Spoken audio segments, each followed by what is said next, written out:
kayaknya sekarang itu reksadana bukan hanya menjadi salah satu alternatif pilihan investasi, tapi malah menjadi salah satu dari strategi utama masyarakat untuk melakukan investasi, Mas. Melakukan pendekatan tuh aktif, disiplin, dan fleksibel. Jadi kita tuh selalu fasenya inginnya jangka panjang.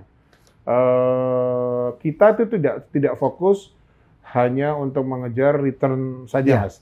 Tapi yang kita utamakan adalah konsistensi. Kalau kita bicara reksadana tuh bukan hanya fokus terhadap mencari return yang tertinggi, tapi bagaimana kita bisa mengatur portofolio investasi kita yang disesuaikan dengan profil resiko kita, Mas.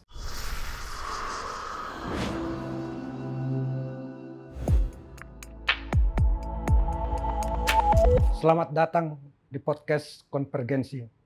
Investor pasar modal kini menembus 26 juta SID dan di tengah market yang masih penuh tantangan, dana justru mengalir deras ke reksadana, terutama pasar uang dan pendapatan tetap. Pertanyaannya, apakah ini sinyal smart money mulai masuk atau justru investor sedang memilih bertahan lama? Di episode kali ini kita membahas era reformasi pasar modal, reksadana semakin menarik, smart money atau defensive move. Bersama Senior Vice President, Head of Retail Product Research and Distribution Henan Putirai Asset Management, Reza Fahmi Riawan. Ya. Selamat datang, Mas. Makasih, Bang Luhut. Dalam beberapa bulan terakhir, kita melihat investor kembali masuk ke reksadana, terutama pasar uang dan pendapatan tetap. Apa sebenarnya yang sedang terjadi? Oke, kalau kita lihat sekarang kan masyarakat ini tambah pintar, Mas. Iya. Jadi kalau menurut saya ini bukan hanya market noise, tapi memang masyarakat itu banyak mulai masuk ke pasar dan mereka melihat mana sih instrumen yang bagus gitu. Iya. Jadi kayaknya sekarang itu reksadana bukan hanya menjadi salah satu alternatif pilihan investasi, tapi malah menjadi salah satu dari strategi utama masyarakat untuk melakukan investasi, Mas. Iya. Gitu, kurang lebih gitu sih, Mas. Iya. Terus kalau kita lihat kondisi saat ini, apakah fenomena ini lebih mencerminkan smart money atau defensive move? Mode ya, defensive mode ya, Mas. Iya. Kalau saya lihat sih ini memang dua-duanya sih. Iya. Karena sekarang masyarakat terbagi. Kita lihatlah bahwa di awal tahun ini kan banyak sekali sentimen atau kejadian yang terjadi di Indonesia. Di pasar, iya. Jadi banyak orang yang tadinya mereka memang banyak masuk ke risky asset, Iya. mereka memasuki fase defensive mode di mana mereka mengurangi portofolio investasinya ke less risky asset atau ke reksadana. Dalam hal ini investor itu dalam kondisi fase defensive mode. Tapi ada beberapa orang juga yang memang dari awal memang masuk ke reksadana berdasarkan risk adjusted return-nya diatur. Jadi mereka tahu, oh kita nih orangnya agresif kok. Ya. Kita masuk deh ke porsi reksadana saham sebagian sekian persen. Oh kita nih orangnya misalnya katakanlah konservatif. Ya udah kita masuknya kalau gitu ke pasar uang deh yang lebih banyak. Ya. Atau hal-hal semacam itu. Jadi masalah terkait portofolio manajemen juga sudah mulai dilakukan oleh investor-investor terkait mereka melakukan smart money dalam berinvestasi, gitu sih, Mas. Berarti dua alternatif tadi itu memang dipakai ya semuanya. Iya, pasti dipakai. Apalagi sekarang Gen Z kan pada pinter-pinter, Mas. Ya, informasi pada di mana-mana, jadi mereka udah wah jago-jago lah. Terus sebenarnya berapa besar pengaruh kondisi market awal 2026 ini terhadap tren ini? Oke. Kalau kita lihat di awal tahun ini ya, itu yang kejadian kan kita bisa lihat bahwa MSCI. Iya. Ya, MSCI itu kemarin banyak sekali kita melakukan reformasi di bidang pasar modal. Ya. Kemudian kita juga memang melihat bahwa foreign outflow juga memang masih terjadi. Jadi memang sentimen-sentimen itu bukan hanya membuat pasar modal melakukan reformasi dalam hal regulasi, tapi justru hal-hal tersebut juga meningkatkan inginnya gitu, itu meningkatkan kepercayaan investor ke depannya gitu. Ya. Karena kan mulai dari market accessibility-nya, jadi akses ke marketnya juga ditingkatkan, terus juga pengetahuan tentang market depth-nya juga liquidity depth-nya juga kita akan lihat mulai dengan kemarin MSCI kan melihat bahwa ada porsi kepemilikan sahamnya berapa persen, terus free float-nya diatur. Itu semua membuat agar capital market atau pasar modal di Indonesia lebih transparan dan lebih governance atau lebih dapat reliable dan dipercaya. Jadi semua ini dilakukan supaya nanti ke depannya baik investor domestik maupun luar ya dapat lebih nyaman berlakukan transaksi di pasar modal Indonesia. Harapannya itu sih, Mas. Harapannya. Tapi dalam jangka panjang kelihatannya ya, karena kan masih reformasi terus ya. Oh iya ya, reformasi ini tetap terus dilakukan, tapi harusnya dengan kemarin MSCI sudah memberikan jawaban dan segala macam, harusnya dapat menjadi sinyal yang positif juga. Terus apakah investor retail Indonesia sekarang sudah lebih mature dengan kondisi yang tadi itu semua? Oke.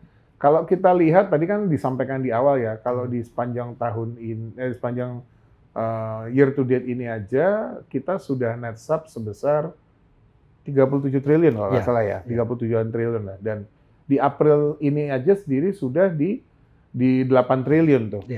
Jadi memang ini menunjukkan bahwa masyarakat atau investor juga lebih pintar gitu untuk milih. Mereka tahu, oh market lagi kayak begini nih, kita pindahin yuk yang ke less risky asset. Kecuali kalau memang itu tidak tumbuh, kita bisa bicara hal yang lain. Tapi ini enggak kok. Jadi memang masyarakat tuh, jadi memang bahwa appetite terhadap investasi tetap ada. Ya, dengan bertumbuhnya tadi. Dan kalau mungkin boleh ditambahkan bahwa bahwa SID reksadana itu sekarang sudah mencapai kurang lebih 19 juta, Mas. Itu jumlah yang luar biasa ya menurut saya ya. Dan itu menunjukkan bahwa masyarakat sekarang sudah mulai mature. Mereka tahu kok diri mereka seperti apa. Mereka tahu kok, oh mereka mau belajar dulu reksadana pasar modal, mereka mau belajar dulu pendapatan tetap, mereka mau belajar sampai akhirnya mereka belajar reksadana saham, dan mereka mungkin nanti akan berdiversifikasi untuk masuk ke saham juga. Jadi sekarang menurut saya dengan pengetahuan yang banyak, dengan YouTube, dengan podcast semacam kayak gini, dengan media yang ada di mana-mana, lebih mudah aksesnya masyarakat atau investor untuk cari tahu tentang investasi itu sendiri. Instrumen yang paling menarik dengan kondisi market seperti sekarang gimana? Oh, kalau sekarang ya, sebetulnya kalau kita boleh lihat ya, sekarang ini kan sedang masa transisi ya, dengan berbagai macam geopolitik yang terjadi di luar, terus juga dengan dinamika MSCI dan yang tadi kita sampaikan di depan, saat ini memang money market sedang menjadi primadona, money market dan pendapatan tetap. Ya, jadi dan ini juga sejalan dengan literasi untuk investor-investor pemula, untuk mereka bisa masuk ke reksadana yang resikonya sangat terukur. Lebih rendah lah ya. Atau malah kalau money market kita bisa bilang resikonya hanya kecil sekali gitu. Karena kan isinya juga hanya penempatan deposito di bank dan juga obligasi di bawah 1 tahun. Benar. Dan kalau boleh kita bilang juga ya, kita bicara untuk di Henan khususnya nih Mas, kita tuh punya produk money market yang namanya Henan Ultima Money Market yang berdasarkan April kemarin itu 1 tahunnya itu bisa yieldnya 5,33%, Mas. Ya, luar biasa. Setahun. Itu udah di atas deposito. Oh, udah di atas deposito Kan? Dan liquid pula, Mas. Gitu. Maksudnya kita mau masukin hari ini, besok keluar atau 2 hari lagi keluar, nggak ada masalah. Tidak harus ada jangka waktu tertentu kan. Kita juga punya andalan tadi kalau yang pendapatan tetap itu HPAM pendapatan tetap prima. Itu 1 tahun terakhir 8,28 atau 8,3% setahun. Which is itu juga jauh lebih bagus ya Mas. Iya benar. Belum lagi kita juga punya tactical yang kalau nggak salah di 30-an ya. Di 30%-an dan di saham dinamis itu ada juga di 30% ya, kurang lebih itu. Jadi sebetulnya banyak sekali varian produk di Henan yang bisa dipilih. Belum lagi kita akan juga meluncurkan money market T+0. Jadi masyarakat sekarang sudah bisa punya money market, return-nya juga bagus, liquid bisa diambil kapan saja dengan dengan pencairan T+0. Jadi hari ini mau dicairin, hari ini juga udah uangnya sampai ke rekening. Ya, sama kayak kita ngambil duit dari rekening. Nah, sama aja kayak kita ngambil dompet sendiri aja. Iya. Belum reksadana terproteksi tahun ini kita akan buat banyak.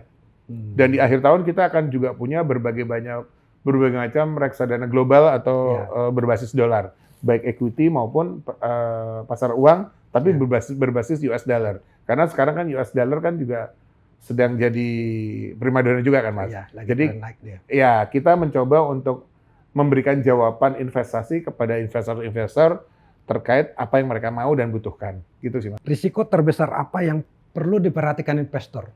Dengan reksadana itu investor bisa tenang. mereka nggak harus mikirin sendiri karena biarin kami yang sebagai manajer investasi yang akan mengelola itu. Ya kan? Kalau investor mah tenang aja begitu Iya. lagi, wah kok-nya lagi volatilitasnya lagi tinggi nih, lagi agak turun, ya udah biarin aja dulu, tidur aja tenang, nanti insya Allah akan naik lagi. Gitu. Pertanyaan selanjutnya, bagaimana Henan Asset mengelola risiko di tengah pasar yang masih dinamis? Oke, kami melakukan pendekatan tuh aktif, disiplin, dan fleksibel. Jadi kita tuh selalu fasenya inginnya jangka panjang. Kita tuh tidak fokus hanya untuk mengejar return saja, Mas. Tapi yang kita utamakan adalah konsistensi. Jadi mungkin boleh dilihat ada banyak produk flagship kita yang bahkan jauh dari 10 tahun yang lalu tuh selalu mengungguli benchmark, Mas. Jadi memang kita tuh harus konsisten bahwa hasilnya bagus. Kita tuh melihat bahwa dari seluruh portofolio kita selalu mempersiapkan di segala kondisi, Mas. Jadi kita tadi seperti kita sampaikan bahwa kita multidisiplin. Jadi aset yang kita punya itu harus balance dengan kondisi yang ada. Dan semua harus berbasis data, Mas. Jadi mungkin Henan tuh sangat terkenalnya adalah kita data driven. Jadi kita nggak kerja sesuatu itu by asumsi, Mas. Jadi datanya udah pasti kita clear dan itu yang kita pegang dari dulu. Selanjutnya, apakah 2026 bisa menjadi momentum kebangkitan industri reksadana Indonesia? Oke, Mas. Ini pertanyaannya tricky nih. Apakah 2026 akan bisa menjadi momentum? Buat saya pelaku reksadana itu sebetulnya kita bisa masuk kapan aja. Tapi kalau ditanya apakah 2026 ini akan menjadi momentum yang paling pas, saya yakin ke depan dengan pertumbuhan ekonomi dan pergerakan ekonomi yang ada di Indonesia harusnya akan menjadi momentum baik untuk secara jangka panjang itu akan lebih bagus. Karena yang paling penting kita lihat aja sekarang dari tadi data-data yang kita punya. Investor bertambah terus. AUM juga bertambah terus. Saya yakin industri ini akan bertambah terus, Mas. Bertumbuh terus, Mas. Nah, sekarang cuma tinggal kita wait and see dengan reformasi yang ada sekarang. Tapi seperti tadi saya sampaikan bahwa reformasi ini berguna untuk meningkatkan kepercayaan investor itu sendiri, baik dari dalam negeri maupun luar negeri, secara jangka panjang. Jadi saya yakin, Mas. Ya, harus selalu yakin. Sebelum kita akhiri podcast ini, apa closing statement terhadap industri reksadana sekarang? Oke, mungkin closing statement-nya adalah satu, investasi itu harus dilakukannya mulai dari kemarin, jangan dari hari ini. Jadi kalau hari ini belum, ya cepat-cepat harus dilakukan karena udah pasti terlambat. Itu satu. Kedua, kita sangat bersyukur bahwa sekarang tadi sudah disampaikan sih bahwa reksadana itu bukan hanya sekedar menjadi pilihan atau alternatif dari investasi, Mas. Sekarang reksadana itu sudah menjadi bagian utama dari strategi investasi itu sendiri, Mas.